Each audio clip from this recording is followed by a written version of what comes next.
Serie que comenzamos hace algunos sábados atrás. Comenzamos una serie titulada Pilares de nuestra fe. No sé cuántos recuerdan eso. Es importante que estudiemos acerca de los pilares de nuestra fe, porque están siendo atacados los pilares de nuestra fe, están siendo atacadas nuestras doctrinas, está siendo atacado el adventismo. El adventismo que conocíamos hace años atrás. Rosita sabe de lo que estoy hablando y los más adultos que tenemos mucho tiempo en la iglesia, sabemos que el adventismo ha ido cambiando y que ha ido penetrando diferentes enseñanzas, diferentes adoraciones dentro de la iglesia y cosas que ya no son las que teníamos antes. Pero no solamente en la adoración y en las cosas que hacemos, también en las doctrinas se ha introducido muchas falsas enseñanzas y necesitamos conocer bien nuestras doctrinas, necesitamos conocer nuestra fe adventista para permanecer fieles a la palabra de Dios y al legado que nos ha sido entregado, porque hemos recibido el legado de parte de los pioneros. Como decía también nuestra hermana Rosa esta mañana, los pioneros que llevaron la fe a otros lugares lo hicieron con mucho sacrificio, entregaron su esfuerzo, sus vidas, pasaron hambres, necesidades, oprobios, persecución y hasta la muerte por llevar el evangelio y para que llegara hasta nosotros. Por lo tanto, necesitamos permanecer en la fe de los pioneros, en la fe de los mártires, en la fe de Cristo Jesús, que es nuestro líder y nuestro Señor y Salvador. En estos días hemos estado estudiando el conflicto de los siglos, allí lo tengo y lo he estado compartiendo con muchos. A veces lo compartimos allí en nuestro grupo, en WhatsApp, también a veces lo compartimos en otras redes, pero es importante que estudiemos el conflicto de los siglos para que conozcamos nuestra herencia, para que conozcamos de dónde venimos y hacia dónde vamos. Si no sabemos estas cosas, no tenemos una identidad clara. Estamos perdidos en medio de un mar de creencias, de cristianos diferentes, de distintas religiones y de distintas sociedades que están a nuestro alrededor. Pero nosotros necesitamos tener una identidad clara y saber por qué somos adventistas del séptimo día. ¿Sabes por qué eres adventista del séptimo día? ¿Conoces tus doctrinas? ¿Conoces las doctrinas que dieron lugar a esta iglesia y cómo dio origen la iglesia adventista del séptimo día?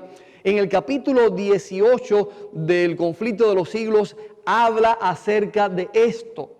Y les decía esta mañana que se publicó hace algún tiempo, un nuevo libro del conflicto de los siglos que aún se le cambió el nombre. Ya no se llama el conflicto de los siglos, ahora se llama Nuestra Esperanza. La gran esperanza, ese es el título, la gran esperanza. De manera que le sacaron al conflicto de los siglos la mayor parte de los capítulos que hablaban acerca de nuestra identidad y de nuestras doctrinas fundamentales. Algo triste, algo lamentable, es algo que nos llena de dolor y de tristeza, es para llorar. ¿Cómo es posible que esto haya sucedido? Y no lo hizo una iglesia aparte, no lo hizo otra denominación, lo está haciendo la iglesia adventista del séptimo día. Tienen sus excusas, ¿verdad? Ellos dicen que lo hacen para que las personas puedan leer más rápido, más fácil, pero es de llamar la atención que cambiaron o quitaron los capítulos que hablan del papado, que hablan de la marca de la bestia, que hablan de los jesuitas, los capítulos que hablan precisamente de nuestra herencia adventista, como el capítulo 18, que habla de los 2300 días, y Guillermo Miller, del chasco de 1844. Estos capítulos y algunos más fueron quitados de ese libro. Así que nuestra herencia se está perdiendo, se está diluyendo, se está tratando de cambiar. De alguna manera estamos perdiendo los principios que dieron lugar a los adventistas del séptimo día. Algunas veces hemos sido acusados nosotros, y algunos de ustedes y algunos otros predicadores han sido acusados de ser disidentes. ¿Por qué? Porque Algunos están predicando una nueva teología y quieren que todos nos unamos a la nueva teología. Una teología diluida, una doctrina que está dejando de enfatizar en las verdades y los pilares adventistas. Está dejando de predicar lo que nos identifica como adventistas del séptimo día. Y cuando nosotros predicamos estas verdades y cuando predicamos la palabra de Dios como es en la Biblia y como es en el espíritu de profecía, entonces somos acusados de disidentes, porque quieren que todos estemos unidos a esa nueva teología, a esa nueva doctrina que se está predicando en distintos lugares. Quiero decirles que en el capítulo 18 del Conflicto de los Siglos habla de un hombre muy sencillo, un hombre simple. ¿Cómo se llamaba? Un reformador en los Estados Unidos de América. Guillermo Miller. También es un reformador, así como fue Lutero, así como fue Calvino, así como fueron otros, Zwinglio. Este hombre aquí en los Estados Unidos, Guillermo Miller, William Miller, fue un reformador en el protestantismo porque llevó la doctrina cristiana, la doctrina bíblica a un nuevo nivel, a nuevos descubrimientos, y especialmente encontró ¿cuál doctrina especial? ¿Qué doctrina había sido olvidada? Pero de allí, antes de eso, ¿qué comenzó a predicar él? Él no fue el que descubrió la doctrina del santuario. Fue la segunda venida de Cristo a partir de la profecía de los 2300 años. Y a partir del estudio que hizo de las Escrituras, porque estudió las Escrituras profundamente, estudió las Escrituras por muchos años para encontrar las verdades que pudo encontrar. Quiero decirles que nosotros éramos llamados la iglesia del libro, porque nos conocíamos por ser estudiosos de la Biblia, por ser conocedores de la palabra de Dios, pero eso ya se ha perdido. Ya no somos conocedores de la Biblia como eran en tiempos pasados nuestros padres, nuestros ancestros que conocían la Biblia. Se dice que J.N. Andrews, conocía el Nuevo Testamento de memoria. Conocía el Nuevo Testamento de memoria, podía citarlo texto por texto. Y le preguntaron, ¿y el Antiguo Testamento? Y él dijo, casi lo puedo citar también texto por texto. ¿Sabía la Biblia de memoria este hombre? J.N. Andrews. Por eso la universidad adventista más importante aquí en los Estados Unidos y quizás en el mundo se llama Andrews, lleva su nombre. Porque realmente este hombre estudió la palabra de Dios y la conocía profundamente. Pero nosotros hoy como adventistas hemos dejado de estudiar y de conocer la palabra de Dios. Y esta mañana quiero recordarles que Guillermo Miller fue un hombre estudioso de la palabra de Dios. Dedicó 2 años primero al estudio detallado de la Biblia. Él no se conformaba con leer un versículo o un capítulo o el libro completo y decía, ya cumplí con el año bíblico de este. No, él comenzó con un texto y decía que no pasaba al siguiente texto, al siguiente versículo, si no entendía cada palabra. ¿Cómo lo hacía? Con una Biblia, una concordancia y un diccionario bíblico. Estas herramientas le ayudaron para investigar y profundizar en la palabra de Dios. Usted busca un versículo, lo que hacía Guillermo Miller, y entonces había una palabra que él no entendía o que no era claro el mensaje y decía, ¿cómo puedo encontrar la verdad? ¿Cómo puedo entender este pasaje? Entonces buscaba en la Biblia todos los pasajes que tenían que ver con ese tema. Los comparaba unos con otros y entonces venía la claridad a su mente acerca de este versículo, acerca de este pasaje. Así estudió profundamente la Biblia por varios años, hasta que pudo encontrar los principios de interpretación bíblica correctos. Es admirable porque cuando nosotros estudiamos la Biblia no nos damos cuenta de muchas cosas, le pasamos por arriba y volvemos a leer y no vemos. Pero si usted estudia profundamente como lo hizo él, puede comprender lo que Dios quiere decirnos y lo que Dios nos está tratando de enseñar. Pero él llegó a este pasaje tan importante de Daniel 8:14, donde dice que hasta 2300 tardes y mañanas luego el santuario será purificado. ¿Y qué quería decir esto? Él estaba investigando y quería saber lo que esto significaba. Así que él pensó que el santuario que iba a ser purificado era la tierra. Y por lo tanto, la purificación de la tierra iba a ser con la segunda venida de Cristo, a través del fuego iba a ser purificada la tierra y el pecado iba a ser exterminado. Por lo tanto, comenzó a creer que este pasaje hablaba de la segunda venida de Cristo. Y en ese capítulo ustedes pueden leer en el Conflicto de los Siglos cuántos detalles él fue buscando hasta que encontró todo el engranaje de esta doctrina de los 2300 años, que es una doctrina vital en el adventismo, pero en toda la profecía bíblica, porque allí podemos conocer la historia del pueblo de Israel y podemos conocer las oportunidades que Dios le dio al pueblo de Israel y además podemos conocer la llegada del Mesías príncipe. ¿Quién es el Mesías príncipe? Cristo Jesús. De tal manera que cuando usted estudia la profecía de los 2300 días, puede encontrar los detalles precisos de Cristo como Mesías, cuando aparecería, en qué fecha aparecería, en qué fecha iba, con exactitud de cada fecha, cuándo iba a morir en la cruz, cuándo iba a ser bautizado y cuándo terminaría su ministerio. Todo está preciso en la profecía de los 2300 años. Es una profecía maravillosa, pero fíjense si es importante acerca de Jesús, que los rabinos judíos hicieron una maldición para las personas que estudian esta profecía. ¿Por qué?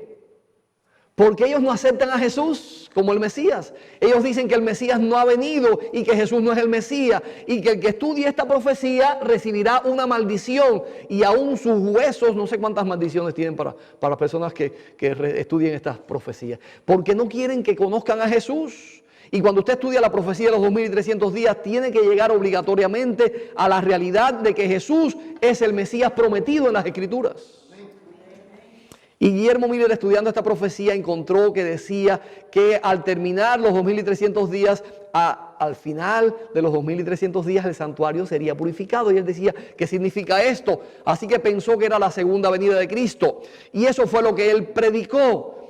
Yo les he explicado en otras ocasiones y lo voy a hacer después en otro momento porque hoy no tenemos todo el tiempo para eso. ¿Por qué Dios permitió que ellos no entendieran que no era la segunda venida de Cristo? Ellos no entendieron que era que Jesús iba a pasar al lugar santísimo. Ellos no entendieron nada del santuario todavía. Ellos predicaron que era la segunda venida de Cristo y Dios lo permitió de esa manera porque tenía que haber un reavivamiento. Tenía que haber un reavivamiento mundial. ¿Recuerdan ustedes qué sucedía el día de expiación en el pueblo de Israel? ¿Qué sucedía en el día de expiación? El pueblo se reunía alrededor del santuario para escuchar las campanitas del sumo sacerdote que estaba pasando del lugar santo al lugar santísimo. Y todo el pueblo, antes de esto, 10 días tenían que sonar, ¿qué cosa? Las trompetas, y anunciaban que venía el día de expiación. Se hacía un anuncio especial del día de expiación. Por eso Dios permitió que Guillermo Miller y sus seguidores predicaran, hicieran el sonido de trompeta, porque el sumo sacerdote pasaría del lugar santo al lugar santísimo. ¿Entienden eso? Es importante que lo comprendamos. Por eso Dios permitió que el pueblo pasara por esta experiencia amarga que está profetizada también en Apocalipsis capítulo 10, capítulo 11.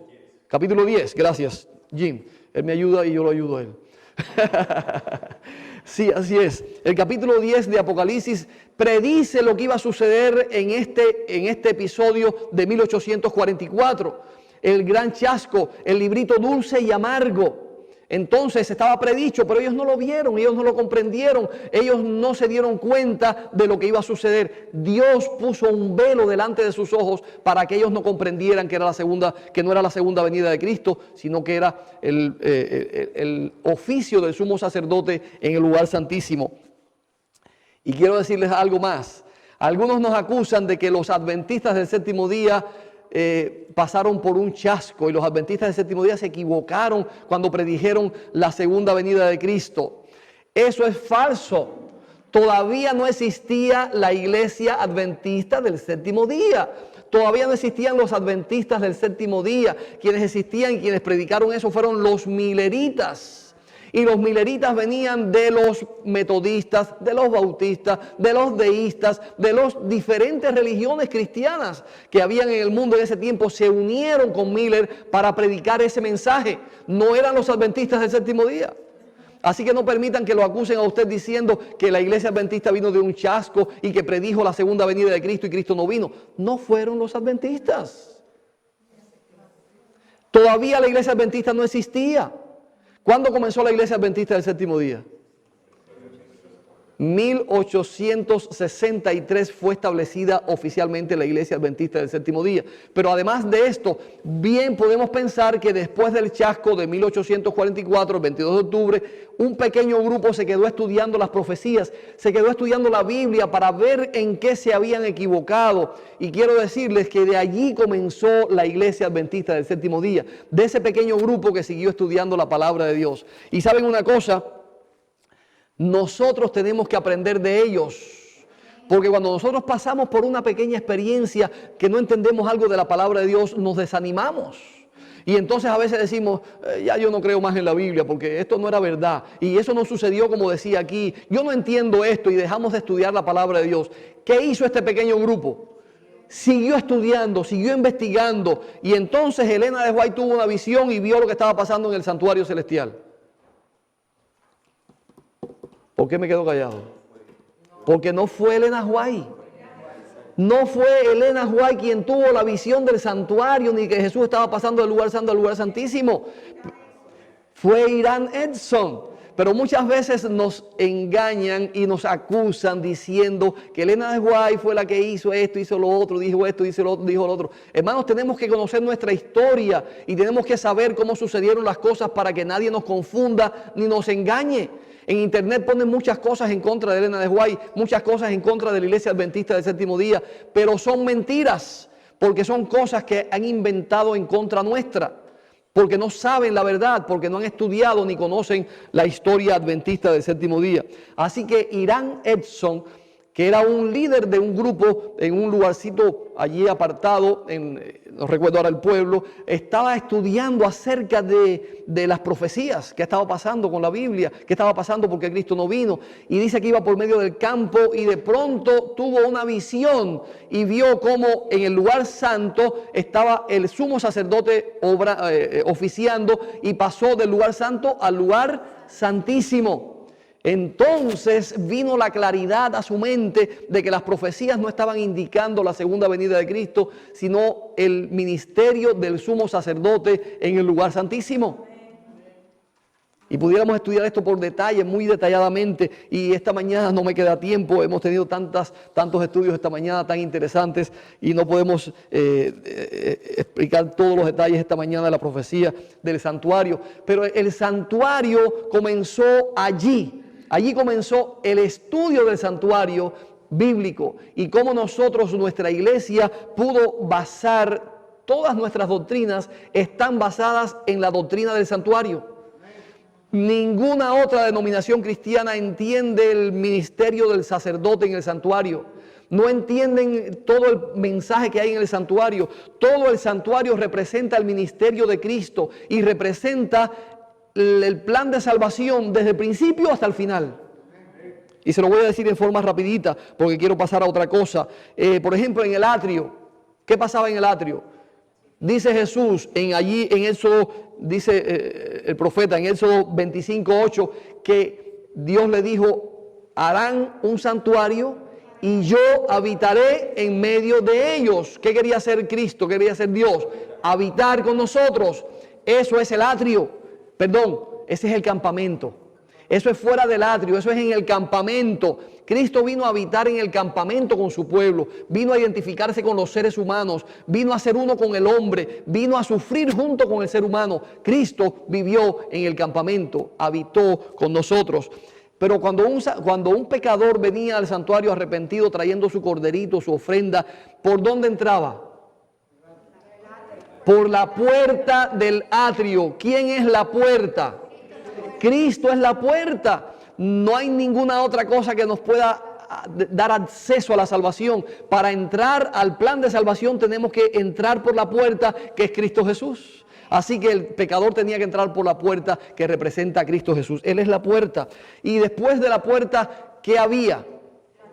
El altar del sacrificio. ¿Qué pasaba en el altar del sacrificio? Se ofrecían los corderos, las palomas y todos los sacrificios eran ofrecidos allí. ¿A quién? ¿Qué pasó en el altar de sacrificio con Cristo? Fue ofrecido, dio su vida en la cruz del Calvario. Ese es el altar del sacrificio. Todo está en el santuario. Estamos hablando del santuario, las distintas partes del santuario. Jesús dio su vida en la cruz del Calvario, en el altar del sacrificio. Y después se encontraba la fuente o el lavacro, donde el sacerdote venía y se lavaba las manos antes de pasar al lugar santo. ¿Y a quién representa la fuente? El bautismo. Pero ¿quién es la fuente de vida? ¿Quién es el agua de la vida? ¿Quién nos lava de nuestros pecados? Cristo. Así que la fuente también representa a Cristo que nos lava. ¿Se dan cuenta ustedes cómo cada una de las partes del santuario representan a Cristo? Todas las partes del santuario representan a Cristo. Al entrar al lugar santo, ¿qué había? Lo dijo Jim esta mañana. La mesa con los panes, el candelabro de la luz y el altar del incienso. Todas estas cosas representan a Cristo Jesús. El pan, Él es el pan de vida. El altar del incienso, las oraciones que ascienden. ¿Quién puede responder nuestras oraciones? Dios, Cristo Jesús. Y la luz, ¿quién es la luz? Es Cristo, es la luz del mundo. Así que cada una de las partes del santuario representan completamente a Cristo Jesús. Y cuando pasabas al lugar santísimo estaba el velo y luego estaba el lugar santísimo. ¿Qué había en el lugar santísimo? El arca del pacto con el propiciatorio. Y dentro del arca del pacto habían dos cosas. La vara de Aarón que floreció. Habían tres cosas, no dos. La vara de Aarón que floreció, el maná en una vasija y las tablas de la ley estaban dentro del arca. Y todas estas cosas son un símbolo importante de Cristo y parte del plan de salvación. Y no podemos explicarlo todo esta mañana. Pero todo el oficio del santuario circulaba y terminaba un día específico del año. El ciclo anual del santuario terminaba un día. ¿Qué día era? El día de Yom Kippur, el día de expiación, el día del juicio. El día del juicio. Por eso la Iglesia Adventista del Séptimo Día, al tomar el santuario y estudiarlo y encontrar todos estos mensajes, todas estas doctrinas a través del santuario, hemos sido acusados porque nosotros predicamos la ley de Dios, está dentro del arca. Predicamos también acerca de la alimentación saludable, el maná, ¿verdad? Y también está allí la vara de Aarón que floreció. Entonces, estamos predicando las doctrinas del lugar santísimo, estamos predicando las doctrinas que realmente nos identifican porque es la doctrina del lugar santísimo. Ahora bien, el sumo sacerdote entraba ¿cuántas veces al año? Una sola vez al año entraba al lugar santísimo con la sangre para llevar allí los pecados de todo el año y luego depositarlos al final sobre Azazel, sobre el macho cabrío que iba al desierto donde lo dejaban allí solo hasta que moría. Y todo esto está dentro del plan de salvación. Recuerden ustedes, ahora el sumo sacerdote está en el lugar santísimo intercediendo y haciendo esta obra del sumo sacerdote en el juicio, ¿verdad? Es el juicio. Todo el pueblo estaba reunido alrededor del santuario porque era una obra de juicio. Si alguno llegaba este día y no había confesado sus pecados, podía caer muerto. O tenía que salir del pueblo y ser expulsado del pueblo y de la sociedad porque no había confesado sus pecados. Ese es el juicio. Y ustedes pueden leer el capítulo 9 de Hebreos. Quería leerlo casi completo esta mañana. Yo quería decir algo que se te olvidaba. Sí. Mire, la iglesia adventista en estos momentos está viviendo la época del juicio. Exacto. Está el tercer año. Exacto. Y no nos estamos dando cuenta de que estamos en época de solemnidad también, como el pueblo de Israel se reunía en solemne. Lo que hacía el pueblo de Israel alrededor del santuario. Exacto, confesando nuestros pecados y escuchando y atendiendo al ministerio del sumo sacerdote. Y podemos leer el capítulo 9 de Hebreos. Aquí está la doctrina del santuario, aquí está la doctrina del lugar santísimo, aquí está la doctrina del sumo sacerdote que pasa del lugar santo al lugar santísimo. Ustedes tienen que leer el capítulo 9 de Hebreos, que nadie nos acuse de que no es una doctrina bíblica. Está en Hebreos 9. La doctrina del sumo sacerdote que pasa del lugar santo al lugar santísimo. Y dice que ofrece no con sangre de toros y machos cabríos, sino con su propia sangre. Así que la doctrina del juicio, la doctrina del día de expiación, la doctrina del santuario celestial, del sumo sacerdote y del juicio final o del juicio investigador está en la Biblia. No es un invento de los adventistas del séptimo día, es bíblica, y yo pudiera pasar muchísimo tiempo explicándoles eso allí, pero quiero decirles que esa doctrina se está olvidando o se está negando dentro de la iglesia adventista del séptimo día. Y lo que creíamos nosotros ya se está dejando de creer y se está predicando. No solamente lo están predicando algunos por allí que no se sabe quiénes son, lo están predicando los líderes de la conferencia general. Líderes de la iglesia adventista están predicando en contra de las profecías que nosotros conocíamos. Y no tenemos mucho tiempo, tenemos que avanzar con lo que tengo. A ver, dígalo. No, lo que iba a decir es que da lástima que nosotros tenemos un evangelio perfecto, porque todo está en la Biblia y en el escrito de profecía, porque a Dios no se le escapa nada. ¿Cómo es posible que nuestra institución esté mandando pastores a otras denominaciones a aprender de ellos? Así es. Y a otros pastores de otras denominaciones a enseñar acá. Eso está sucediendo también. Bien, la doctrina del santuario nos da base bíblica, nos da origen, nos dice lo que somos, nos dice nuestras doctrinas adventistas del séptimo día. Pero muchos teólogos adventistas están negando hoy la doctrina del santuario. Desde hace algunos años esta guerra comenzó. Pero fíjense una cosa, una característica importante en contra cuando suceden estas cosas. Y es que lo primero es que atacan al profeta. Siempre hay que atacar al profeta para desvirtuar el mensaje. Y para poder cambiar la doctrina tienen que quitar al profeta. El profeta Moisés fue atacado en su tiempo, el profeta Jeremías fue atacado en su tiempo, los profetas pasados fueron acusados de no ser verdaderos profetas de parte de Dios, los acusaron de disidentes, los acusaron de traidores, fueron acusados los profetas y negados como profetas. Eso sucedió en tiempos del pueblo de Israel y está sucediendo hoy en el tiempo del remanente. El pueblo de Dios está desechando al profeta de Dios. El pueblo de Dios está desechando al profeta que Dios envió para este tiempo. Están dejando de creer en Elena G. de White como profeta. Se los voy a demostrar esta mañana. Algunos de los eruditos adventistas del séptimo día están dejando de creer en Elena G. de White y están negando nuestras doctrinas. Y antes de ponerles un video que quiero ponerles, quiero decirles que ustedes han escuchado hablar de Desmond Ford. Desmond Ford, en los años de 1970 hasta el 1980 hubo una gran cisma en la iglesia adventista debido a este pastor erudito adventista del séptimo día, una leyenda dentro de la iglesia adventista del séptimo día. Y digo estas palabras a propósito porque ahora están presentando a un nuevo erudito de la iglesia adventista del séptimo día con estas palabras y están diciendo: es una leyenda dentro de los adventistas del séptimo día. Este hombre es un erudito cuando se habla de Apocalipsis. Este hombre hay que escucharlo porque tiene la mayor experiencia de la iglesia adventista del séptimo día. Lo mismo pasó con Desmond Ford. Desmond Ford era un erudito dentro de la iglesia adventista, era un profesor de la iglesia adventista. Tengo aquí algunos datos de él.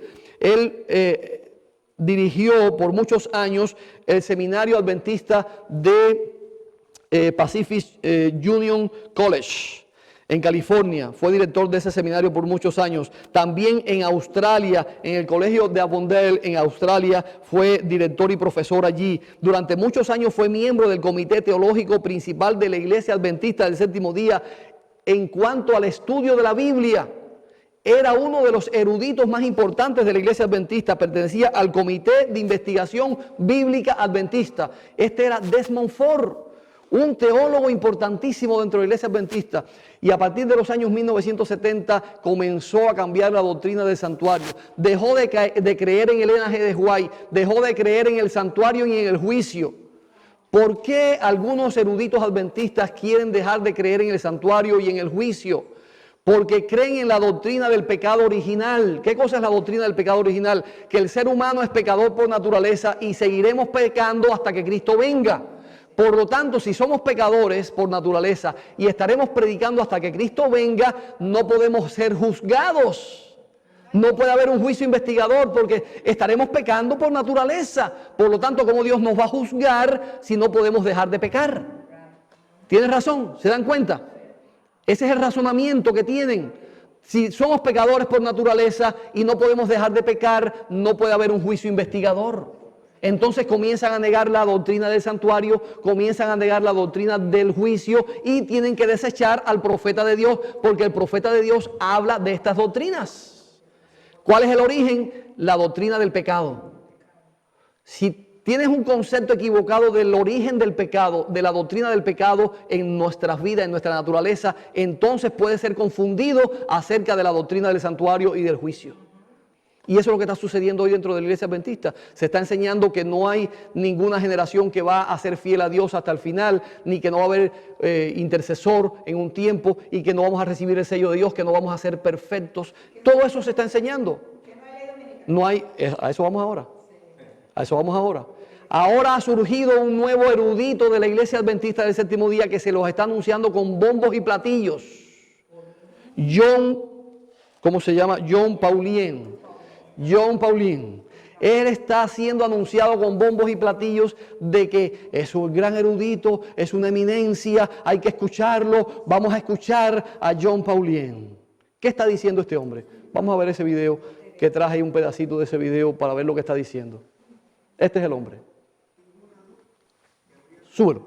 Esencialmente de la manera en que ella dijo. La gran controversia encaja perfectamente con lo que estaba sucediendo en el mundo de la década de 1880. Escuchen eso. Creo que cometemos el error de poner líneas en la arena y decir que debe suceder exactamente de esta manera, cuando de hecho vemos a Dios siendo creativo, no siempre predecible. Las cosas han cambiado en el mundo. Si Dios estuviera dando una profecía hoy, no sonaría como lo que se dio en ese entonces, porque estamos en un mundo diferente, en un idioma diferente, en diferentes circunstancias, en diferentes tiempos y lugares. Tremendo. Deténlo ahí. Hermanos, ¿qué está diciendo este hombre?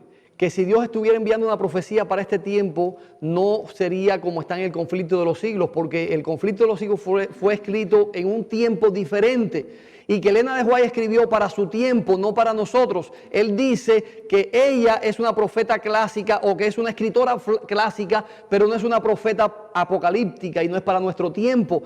Que ella escribió acerca de las leyes dominicales porque en su tiempo hubo una posibilidad de ley dominical y era lo que estaba sucediendo en su tiempo y por eso ella escribió acerca de la ley dominical. Pero el mundo en que estamos viviendo hoy es un mundo diferente, por lo tanto no va a suceder como ella dijo. Que Dios la utilizó en aquel tiempo, pero que no es para nuestro tiempo. Que Dios es muy creativo, que Dios cambia su manera de hacer las cosas y que no va a hacer las cosas como dijo en el conflicto de los siglos, sino que lo va a hacer diferente. ¿Qué está haciendo? Desechando al profeta de Dios. Está diciendo, ella no es profeta de Dios para nuestro tiempo. Ella se equivocó. Ella estaba hablando para su época. Ella no está hablando para nuestra época. Y allí ustedes pueden seguir escuchando esos videos en internet. Él dice que no habrá ley dominical y que posiblemente la ley dominical o la marca de la bestia no es el domingo, sino que puede ser cualquier día de la semana. Dice, cuando usted estudia el capítulo 13 de Apocalipsis, dice él, hay muchas opciones para la marca de la bestia. No tiene que ser solamente el domingo. Así que hay muchas opciones para la marca de la bestia. Pueden ser diferentes cosas. Entonces estamos perdidos, estamos como locos, no sabemos nada. Entonces Dios no ha hablado. Entonces Dios, ¿para qué mandó al profeta? Dios, ¿para qué dio la visión al profeta? Primero Juan y después a Elena G. de White. ¿Será que Dios no es real y verdadero y todo lo que está haciendo es cambiando? ¿Qué?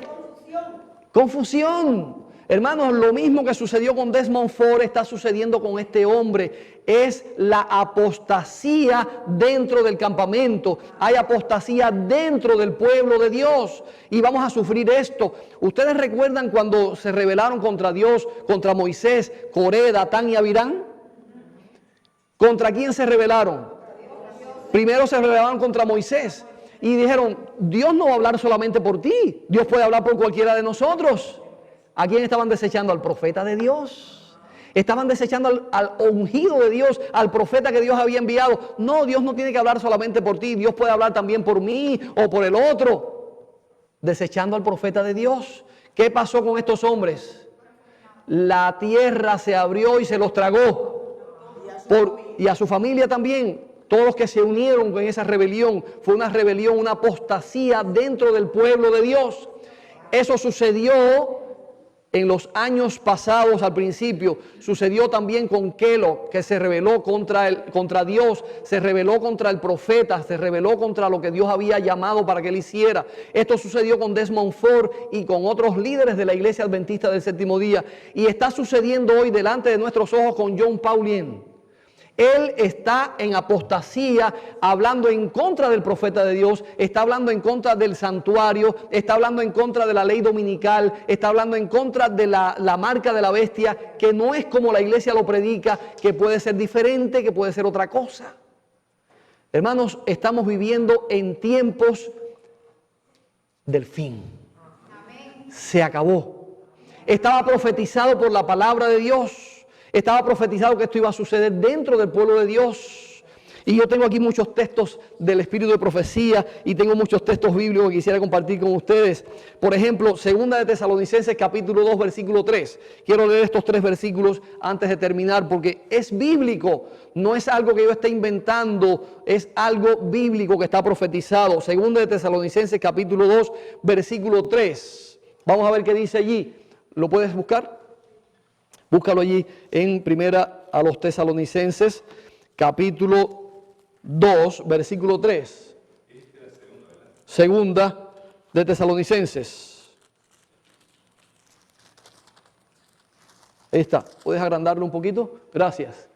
Versículos 3. Dice allí, nadie os engañe en ninguna manera porque no vendrá. ¿Quién no vendrá? Cristo no vendrá sin que antes venga, ¿qué cosa? La apostasía. Hermanos, va a haber una gran apostasía dentro del pueblo de Dios. Claro que se va a manifestar también el hombre de pecado, el apóstata mayor, que es el papado. Pero dentro del pueblo de Dios va a haber una gran apostasía. No va a venir Cristo sin que antes venga, ¿qué cosa? La apostasía. Otro versículo más. Primera de Timoteo 4, 1 y 2. Primera de Timoteo 4, 1 y 2. Vamos a ver qué nos dice aquí acerca de la apostasía. Pero el Espíritu dice claramente que en los postreros días, ¿en qué tiempo estamos? En los postreros días, en los postreros tiempos, algunos apostatarán de la fe, escuchando a espíritus engañadores y doctrinas ¿de qué? De demonios. ¿De quién son estas doctrinas que están llegando? De demonios. No son de hombres de Dios, son demonios que se han metido dentro de los hombres de Dios y están trayendo confusión y están trayendo apostasía dentro del pueblo de Dios. Otro versículo más. Dice Apocalipsis capítulo 16, versículos 13 y 14. Apocalipsis 16, 13 y 14. Dice que van a salir 3 espíritus inmundos a manera de rana. ¿Y que son qué cosa?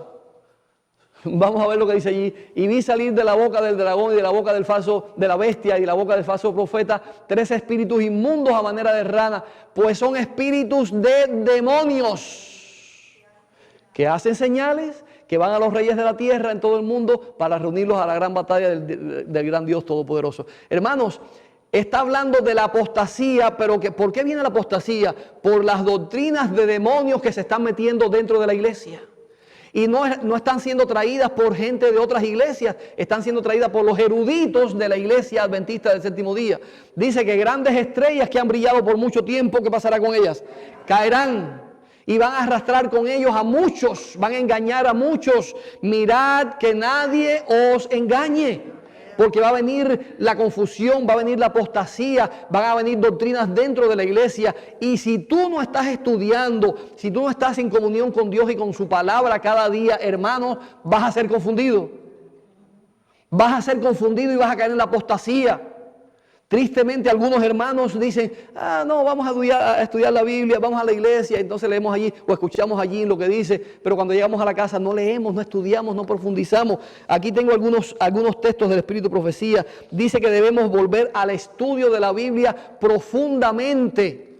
Tenemos que volver a estudiar la Biblia de una manera profunda. Dice el Espíritu de Profecía, estoy afligidísima por nuestro pueblo. Estamos viviendo durante los peligros de los últimos días. Una fe superficial produce una experiencia superficial. Una fe superficial produce una experiencia superficial. Hermano, tú no puedes guiarte por la experiencia de tu esposo o de tu esposa o del pastor o del anciano. Tú no te vas a salvar por la experiencia de otra persona. Tienes que salvarte por tu propia experiencia, por tu propio conocimiento. Y se los digo por experiencia propia. Yo nací en la iglesia adventista del séptimo día. Mi padre pastor toda la vida. Mi familia pastores. Igual que el hermano Chávez, igual que su familia. Pero no teníamos conocimiento de estas cosas. No habíamos estudiado profundamente la palabra de Dios. Vamos a la iglesia, escuchamos, cantamos, reímos, participamos de las cosas, pero no estamos aprendiendo la palabra de Dios profundamente. El sábado pasado pregunté en esta iglesia, a ver, dígame un versículo acerca de la segunda venida de Cristo. Y nadie pudo decir un versículo. Poco a poco algunos empezaron a encontrar algunos. Hermanos, no conocemos la palabra de Dios. Y nos gusta el sensacionalismo, nos gusta escuchar lo que está pasando por aquí, lo que dijo el Papa, que si la bula esta, que si la bula otra, y somos expertos en el Papa, pero no somos expertos en la Biblia, la palabra de Dios. Y el enemigo nos va a engañar y nos va a confundir. Necesitamos memorizar la palabra de Dios, necesitamos tener una experiencia profunda en el estudio de la palabra de Dios. No podemos tener una experiencia superficial.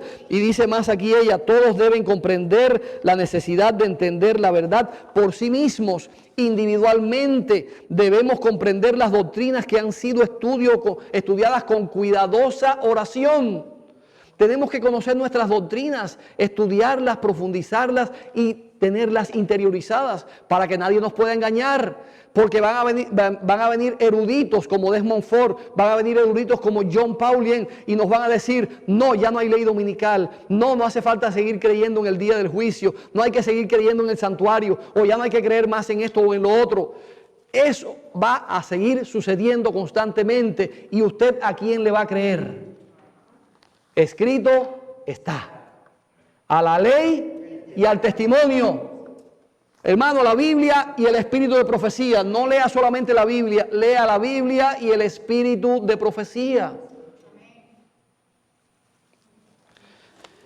Esta madrugada estaba pensando en este tema y estaba pensando qué hacer. El hermano Tomás me dijo hace unos días que comenzaron a reunirse los miércoles allá en su casa. ¿Se reunieron este miércoles? Anoche, porque el diablo no descansa. No descansa, ¿verdad? Él no quiere que nos reunamos para estudiar. Y yo creo que necesitamos estudiar, hermanos. Tenemos que hacer distintos grupos de estudio. Allá en casa de Tomás se pueden reunir los que viven allí cerca. Acá nos podemos reunir los que vivimos acá. Pero yo creo que tenemos que reunirnos para estudiar no superficialmente, para estudiar profundamente, para tomar nuestras doctrinas y aprender los versículos de memoria, para tomar nuestras doctrinas y entenderlas, conocerlas, como hacía Guillermo Miller, comparando texto con texto, buscando en el contexto, buscando lo que dice el Espíritu de Profecía, buscando lo que dice la concordancia bíblica, buscando lo que dice el comentario bíblico adventista, comparando con este, comparando con el otro, para poder entender la doctrina por mí mismo.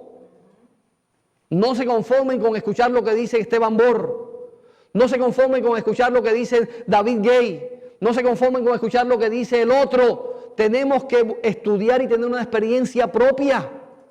Porque si esos líderes se desvían y se confunden, ¿qué va a hacer? ¿Usted se va a confundir también? ¿Usted se va a desviar también? Nosotros no podemos depender de la experiencia de otro, tenemos que depender de nuestra propia experiencia. No crean que los hombres de Dios no se equivocan. ¿Recuerdan ustedes un día que iba el apóstol Pedro con Jesús y le dijo, Señor, que no permita que te sucedan estas cosas, no lo permita, Señor? Y Jesús, ¿qué le dijo a Pedro? Apártate de mí, Satanás. Y era Pedro y andaba con Jesús, pero Satanás se metió y lo estaba confundiendo y lo estaba engañando. Por eso nosotros tenemos que tener una experiencia propia. Y tenemos que estudiar la palabra con profundidad. Y tenemos que dedicarnos al estudio, no a perder el tiempo. Porque muchas veces estamos nosotros jugando a la iglesita. Ay, hoy no puedo ir porque me siento mal, me duele la cabeza. No, mañana tengo un plan para salir con fulano. O mañana voy a hacer otra cosa, no voy a la iglesia. Y empezamos a debilitarnos en la fe. El enemigo viene como león rugiente buscando a quien devorar y va a encontrar a los que están débiles y va a encontrar a los más debilitados espiritualmente y los va a devorar fácilmente. Yo le contaba a Gustavo anoche, ¿qué es lo que sucede con los leones, los tigres, esos animales que están acechando a las manadas? ¿A quién atacan?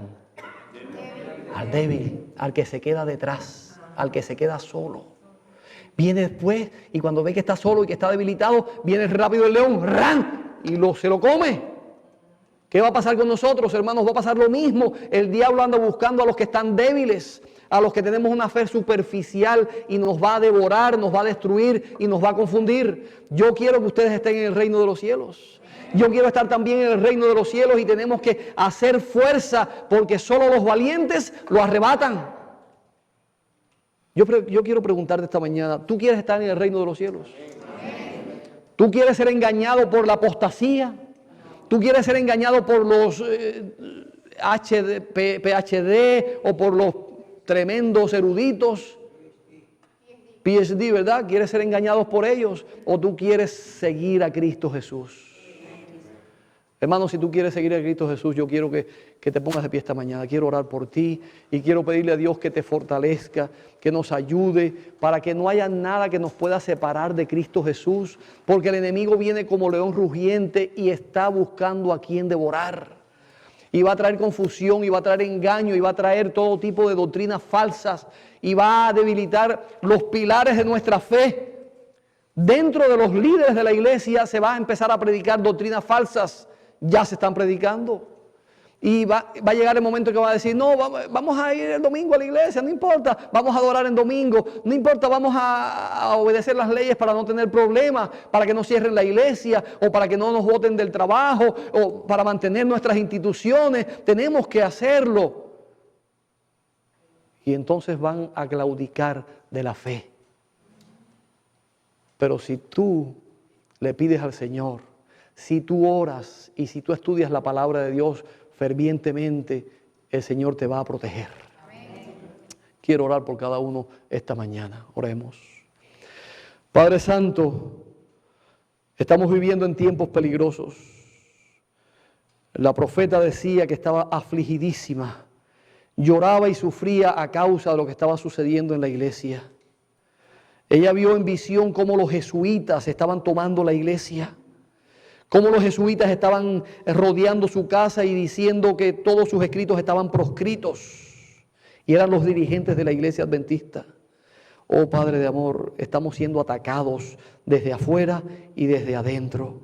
Ten misericordia de tu pueblo. Ayúdanos para permanecer fieles a ti, a tu palabra.